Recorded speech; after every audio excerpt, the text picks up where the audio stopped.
معراج شریف کے بارے میں کئی احادیث ہیں جن کا ایک مختصر خلاصہ یہاں پیش کیا جاتا ہے۔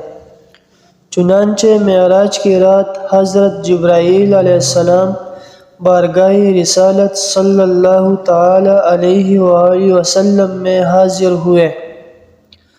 آپ صلی اللہ تعالی علیہ وآلہ وسلم کو معراج کی خوشخبری سنائی اور آپ صلی اللہ تعالی علیہ وآلہ وسلم کا مقدس سینہ کھول کر اسے آب زمزم سے دھویا، پھر اسے حکمت و ایمان سے بھر دیا۔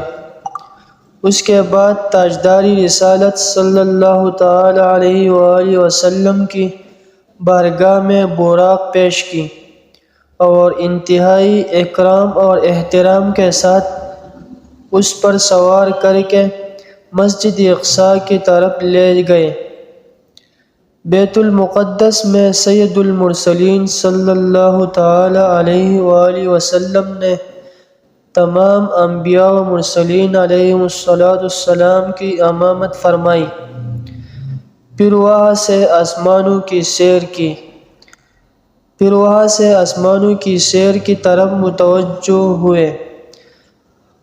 حضرت جبرائیل امین علیہ السلام نے باری باری تمام آسمانوں کے دروازے کھلوائے۔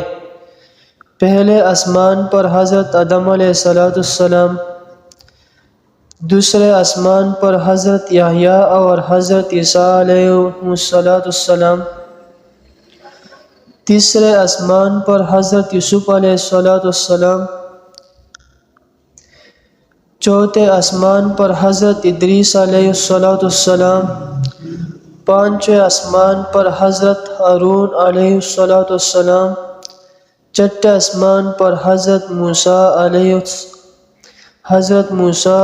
السلام اور ساتویں آسمان پر حضرت ابراہیم علیہ السلام حضور اقدس صلی اللہ تعالی علیہ وآلہ وسلم کی زیارت و ملاقات سے مشرف ہوئے۔ انہوں نے حضور انور صلی اللہ تعالی علیہ وآلہ وسلم کی عزت و تکریم کی اور تشریف آوری کی مبارکبادیں دی، حتیٰ کہ نبی اکرم صلی اللہ تعالی علیہ وآلہ وسلم ایک آسمان سے دوسرے آسمان کی طرف سیر فرماتے اور وہاں کے عجائبات دیکھتے ہوئے تمام مقربین کی آخری منزل سدرۃ المنتہا تک پہنچے۔ اس جگہ سے آگے بڑھنے کی چونکہ کسی مقرب فرشتے کو بھی مجال نہیں ہے، اس لیے حضرت جبریل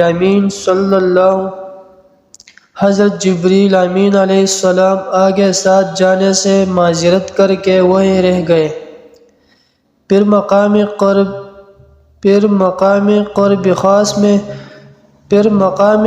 خاص میں حضور پر نور صلی اللہ تعالی علیہ وآلہ وسلم نے ترقیہ فرمائی اور اس قرب اعلیٰ میں پہنچے کہ جس کے تصور تک مخلوق کے افکار و خیالات بھی پرواز سے عاجز ہیں۔ وہاں رسول اکرم صلی اللہ تعالی علیہ وآلہ وسلم پر خاص رحمت و کرم ہوا اور آپ صلی اللہ تعالی علیہ وآلہ وسلم انعامات الہی اور مخصوص نعمتوں سے سرفراز فرمائے گئے۔ زمین و آسمان کی بادشاہت اور ان سے افضل و برتر علوم پائے۔ امت کے لیے نمازیں فرض ہوئی۔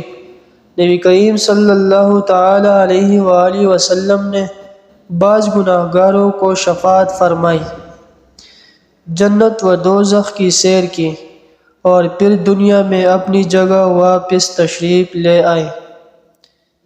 جب سرور عالم صلی اللہ تعالی علیہ وآلہ وسلم نے اس واقعہ کی خبریں دی تو کفار نے اس پر بہت واویلا کیا اور حضور اقدس صلی اللہ تعالی علیہ وآلہ وسلم سے بیت المقدس کی عمارت کا حال اور ملک شام جانے والے قافلوں کی کیفیتیں دریافت کرنے لگ گئے۔ حضور انور صلی اللہ تعالی علیہ وآلہ وسلم نے انہیں سب کچھ بتا دیا اور قافلوں کے جو احوال سید المرسلین صلی اللہ تعالی علیہ وآلہ وسلم نے بتائے تھے، قافلوں کے آنے پر ان سب کی تصدیق ہوئی۔